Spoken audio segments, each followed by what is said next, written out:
Bonjour, bonjour, bonjour à tous. J'espère que vous allez bien, que vous avez bien passé la journée chez vous. Voyez-vous, nous, on est confrontés à un problème dans ce pays. Les gens disent partout, les Gabonais, si on prend les étrangers à la place des Gabonais, parce que les Gabonais ne sont pas des bons gestionnaires, que les Gabonais ne sont pas dignes de confiance et que les Gabonais ne sont pas reçus, etc., etc., etc. Je passe la suite kilométrique des qualificatifs qu'on donne aux Gabonais, le plus souvent négatif.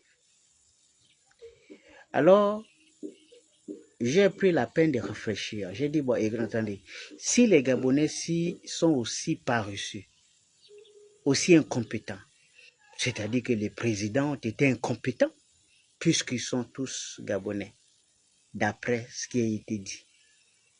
S'ils sont Gabonais, donc eux aussi sont incompétents. Et donc, si on doit faire l'appel d'offres pour remplacer les Gabonais par d'autres venus d'ailleurs, il faut qu'on commence par la plus grande des institutions, donc la présidence de la République.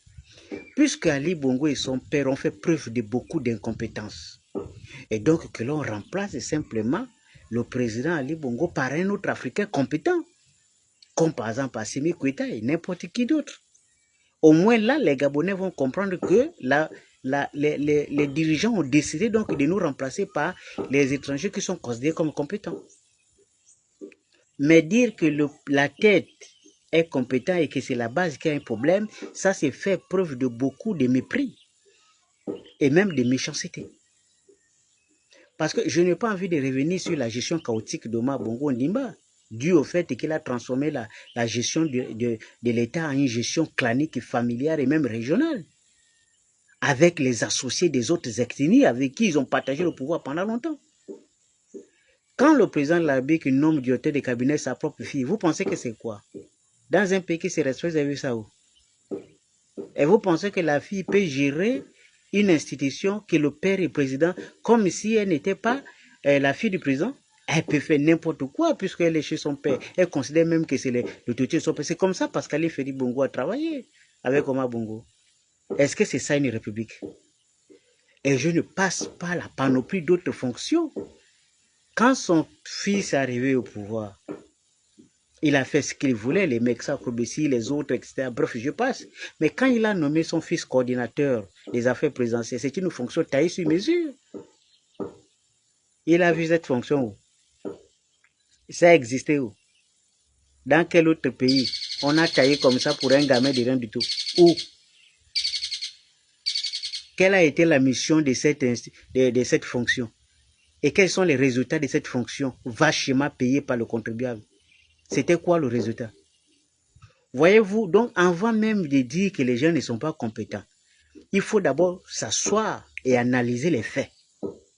Si vous êtes compétent, qu'est-ce que vous avez fait, vous, pour dire aux autres qui ne sont pas compétents? Les problèmes de gestion de ce pays, c'est parce que les gens considèrent que la promotion à une fonction, c'est une récompense et non un mérite. Quand quelqu'un a travaillé pour le PDG, qu'il est promu à la tête d'une société, mais c'est normal qu'il vole, puisque ce n'est pas une promotion, c'est une récompense, parce qu'il a travaillé. Mais quand vous allez commencer à fonctionner comme un État normal, c'est-à-dire que basé sur des principes et des lois, les gens ne vont plus voler. Est-ce que vous avez besoin de remplacer les Gabonais pour cela? Le problème, c'est que ce que vous faites, ce n'est pas de la provocation. C'est plus que de la provocation. C'est même pas du mépris, c'est plus que du mépris. Parce que quand vous prenez les gens pour dire qu'ils ne sont pas compétents, mais moi je vais vous dire, à moi seul, je peux même être plus compétent que le président, le premier ministre et tout le monde. Moi je vous dis, je suis sérieux. Parce que quand vous dites, les gars, vous me donnez ce pays en 6 mois, je fais ce que vous n'avez pas fait en 14 ans. C'est parce que j'estime qu'il n'y a pas la compétence. Vous ne pouvez pas remplacer les gens par des gens qui sont venus d'ailleurs. L'autre là, le fondateur de la télévision, là où le monsieur travaillait là.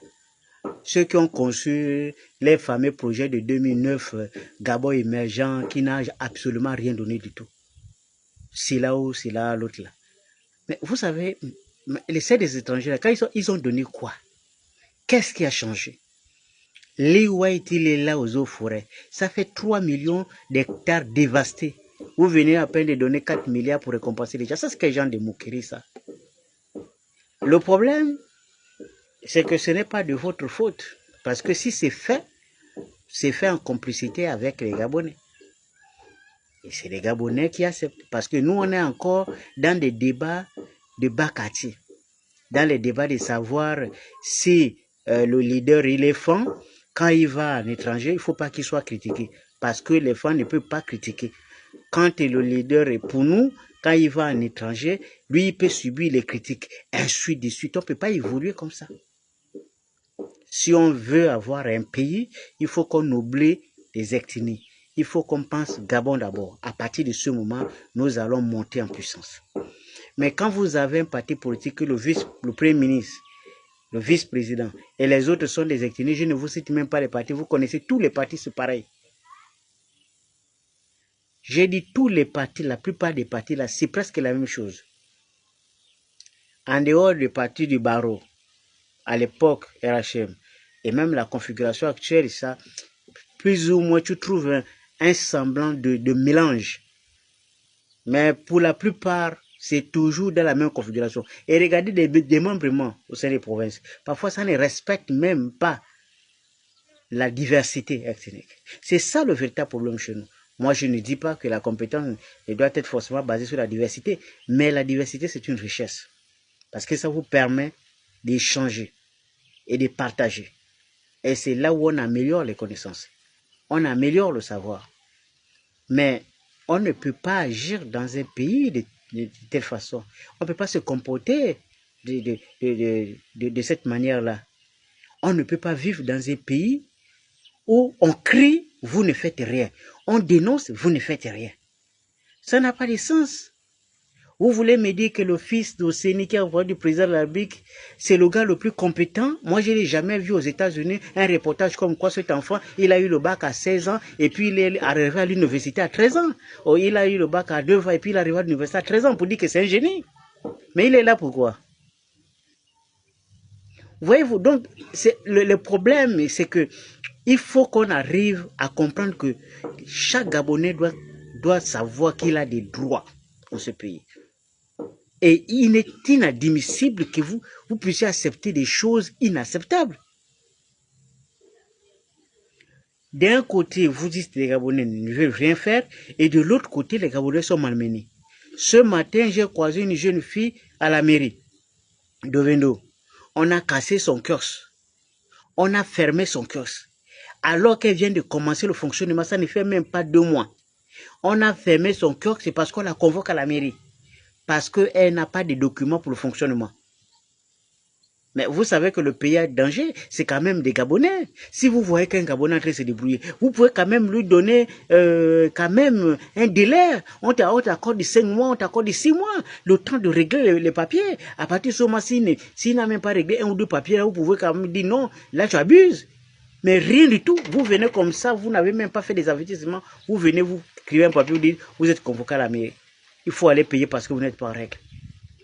Mais alors, à quel moment les citoyens peuvent faire semblant de croire qu'ils ont des avantages, ils ont des droits dans ce pays? À quel moment?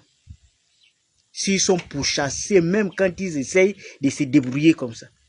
Les mamans dans les carrefours qui vendent les tomates et les maniocs, à chaque fois ils sont tabassés. Les trucs sont ramassés par les militaires, déposés. Les petits qui vendent le moutouki, on arrache le moutouki, on balance au marché. C'est les Gabonais. Vous avez dit les Gabonais ne veulent rien faire. Les Gabonais essayent de faire quelque chose. Vous dites que non, ils ne doivent pas s'arrêter.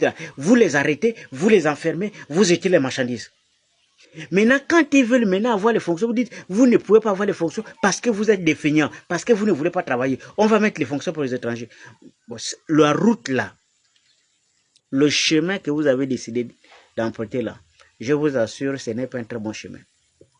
Et moi, je vous assure, mon cher Billy, si tu écoutes ce message, crois-moi, même si je ne suis plus de ce monde, crois-moi, c'est un très mauvais chemin. Ça risque de nous causer d'énormes problèmes à l'avenir. D'énormes problèmes pour nos enfants. Parce que nous allons laisser la terreur dans ce pays, y compris pour les expatriés. Je les lance l'appel à tous les expatriés. Ce que vos ressortissants sont en train de faire là, c'est un danger pour vous tous. Je vous assure, c'est dangereux. À bon attendeur, salut. Dibou.